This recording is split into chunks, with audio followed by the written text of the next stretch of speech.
आणि आज तुम्ही बघू शकता, अनेक वेळा मला आश्चर्य होतं, तुम्ही यांची भाषणं बघा, काय बोलतात. यांच्या भाषणांमध्ये मी तर 100 रुपये द्यायला तयार आहे तुम्हाला. तुम्ही गेली 10 भाषणं काढा आणि विकासावर एक वाक्य दाखवा, एक वाक्य. मुंबईकरांच्या जीवनामध्ये परिवर्तन आणण्याकरता विकासाच्या विजनचं एक वाक्य तुम्ही दाखवा, 100 रुपये माझ्याकडनं घेऊन या. बोलतच नाहीत, बोलूही शकत नाहीत.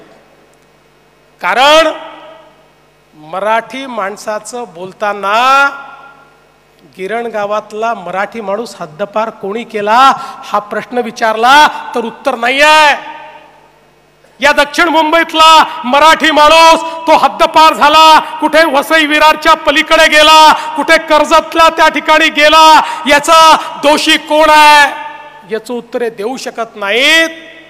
पण त्याच वेळी याच मुंबईमध्ये मुंबईतली सगळ्यात मोठी चाळ बीडीडी चाळ, ज्या बीडीडी चाळीत राहणारा माझा मराठी माणूस, त्याच्यावर आलेलं संकट होतं. इतके वर्ष केवळ बिल्डरांच्या दबावाखाली बीडीडी चाळीला तुम्ही त्या ठिकाणी विकसित होऊ दिलं नाही. आम्ही विकसित करून दाखवलं, या देवा भाऊने विकसित करून दाखवलं.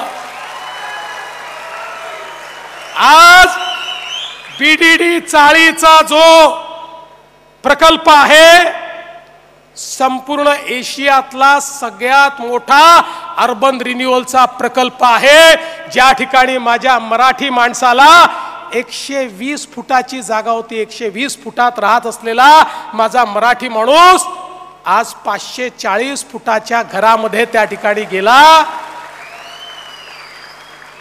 आमच्या प्रवीणजीच्या पाठपुराव्यानंतर आता आमच्या अभ्युदय नगर मध्ये राहणारा माझा गिरणी कामगार, माझा मराठी माणूस, माझा त्या ठिकाणी ज्याच्या कष्टावर ही मुंबई उभी राहिली, त्याला देखील या ठिकाणी 550-600 स्क्वेअर फूट जागा आता देण्याचा निर्णय आम्ही केला आणि त्याचंही काम आम्ही करतो.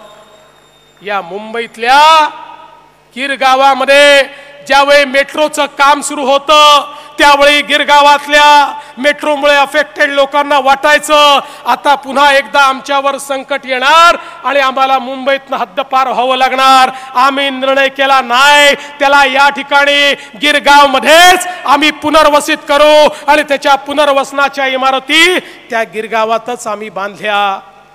आज संपूर्ण मुंबईमध्ये सामान्य माणसाच्या घराचा प्रश्न सोडवण्याकरता स्वयं पुनर्विकासाची योजना आपण आणली. आज 1600 प्रकल्प स्वयं पुनर्विकासात निघाले. हजारो लोकांना आपल्या स्वप्नाचं घर मिळत आहे. आज म्हाडाचे लेआउट हे आपण पुनर्विकसित करतो, त्यातनं मराठी माणसाचं घराचं स्वप्न आपण पूर्ण करतो.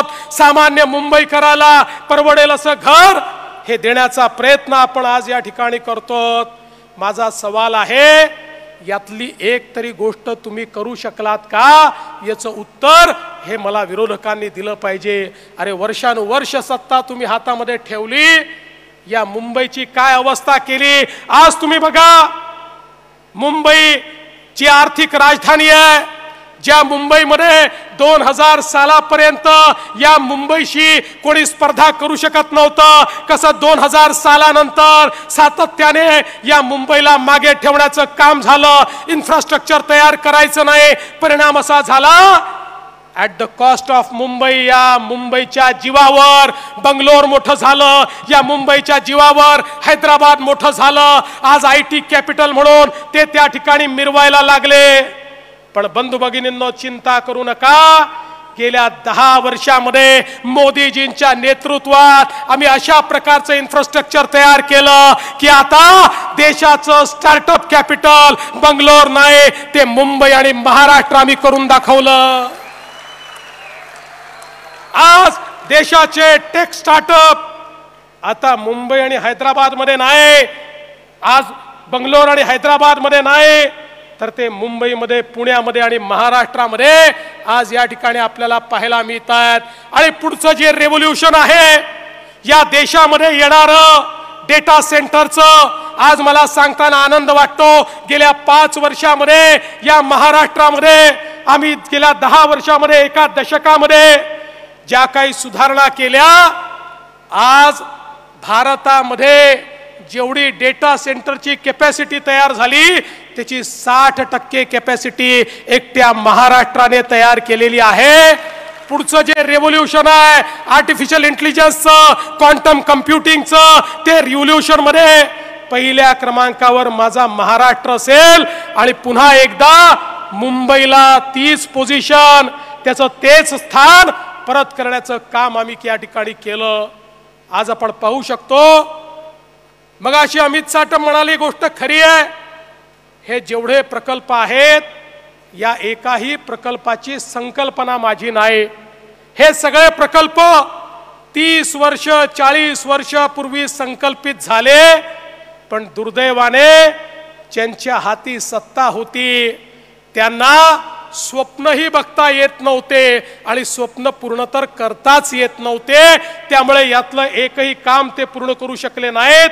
हा कोस्टल रोड असेल, हा अटल सेतू असेल, या ठिकाणी खऱ्या अर्थानं बीडीडी चाळीचं रिडेव्हलपमेंट असेल, या प्रत्येक गोष्टीला 30-30 40-40 वर्ष अवकाश झाला। हे नवी मुंबईचं एअरपोर्ट 90च्या दशकामध्ये आपण त्याचा विचार केला, पण ही प्रत्येक गोष्ट या ठिकाणी होऊ शकली ती मोदीजींचं सरकार आल्यानंतर आणि या महाराष्ट्रामध्ये आपलं महायुतीचं सरकार आल्यानंतर।